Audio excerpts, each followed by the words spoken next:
Hello मेरे प्यारे प्यारे बच्चों, आज हम कहानी सुनेंगे एक चुलबुली चिड़िया की, जो कि बहुत शरारती है।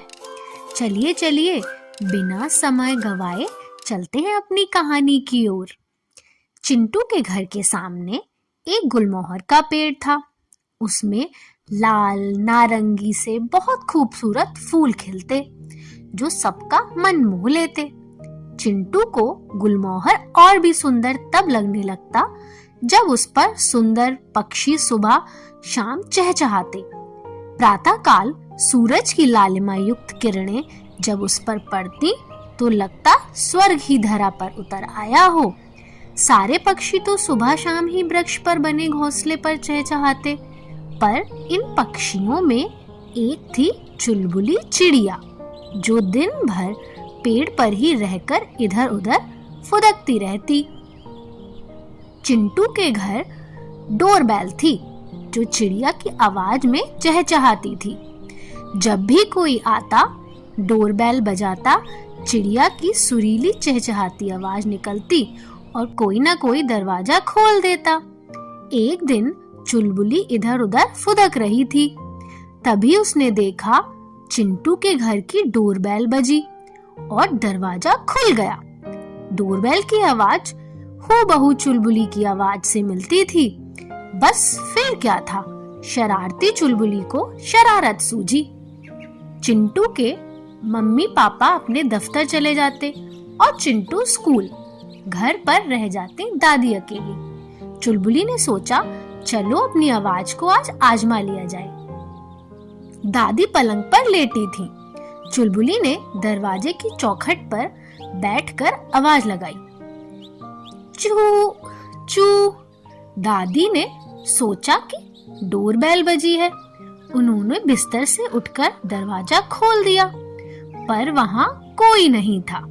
दादी मन ही मन गुस्सा करती, फिर बिस्तर पर लेट गई। अब तो चुलबुली को अपनी शरारत पर बड़ा मजा आया। चुलबुली प्रतिदिन अपनी सुरीली आवाज का फायदा उठाकर दादी को परेशान करने लगी। एक दिन तो हद ही हो गई। चुलबुली ने कई बार दादी को परेशान किया। दादी भी कम नहीं थी। उन्होंने ठान लिया कि आज तो इसका पता लगा कर ही रहेंगी। दादी बालकनी में छिप कर बैठ गईं। मम्मी पापा चिंटू जा चुके थे। चुलबुली अपनी आदत के अनुसार दरवाजे की चौखट पर बैठकर चहचहाने लगी। उसने सोचा, अब दरवाजा खुलेगा। वह थोड़ी देर पेड़ पर बैठकर देखती रही, पर उसकी मंशा के अनुसार दरवाजा नहीं खुला। दादी ने चुलबुली को देखा। उन्हें बड़ा आश्चर्य हुआ। वह बोली, अच्छा तो तू है जो मुझे रोज परेशान करती है। अब तुझे मैं मजा चखाती हूँ। दादी को मालूम था कि चुलबुली अपनी आदत के अनुसार फिर आएगी।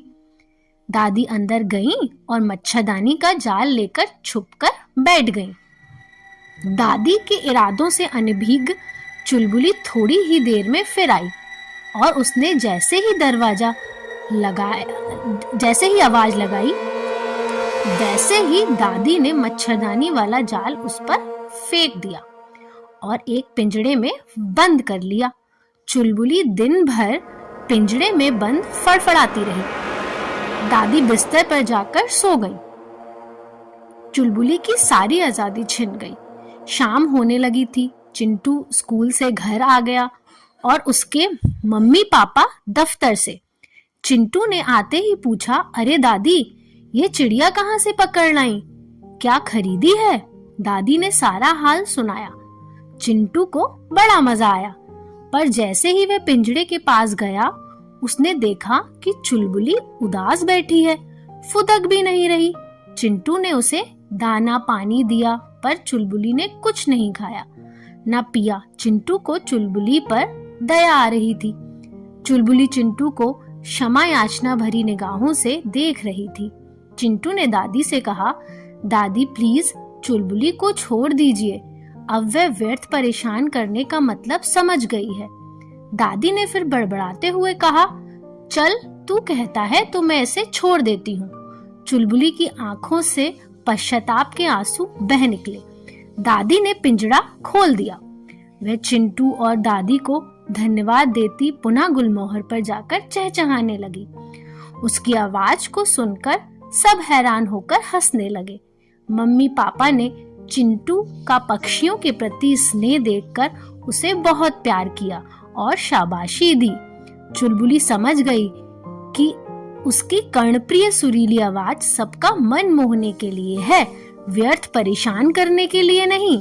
दादी ने चिंटू को समझाया, बेटा, कुदरत के दिए किसी गुण या ताकत का उपयोग अच्छे काम में करना चाहिए, किसी को परेशान करने में नहीं। तो मेरे प्यारे बच्चों, हमें इस कहानी से सीखने को मिला कि हमारे पास जो भी अच्छी चीजें हैं, जो भी अच्छी आदतें हैं, उनको हमें अच्छे काम में लगाना चाहिए, ना कि व्यर्थ में उनको बर्बाद करके किसी को परेशान करना चाहिए। चलिए अब इस कहानी को यहीं समाप्त करते हैं और मिलते हैं एक अच्छी सी नई कहानी के साथ। तब तक के लिए टाटा।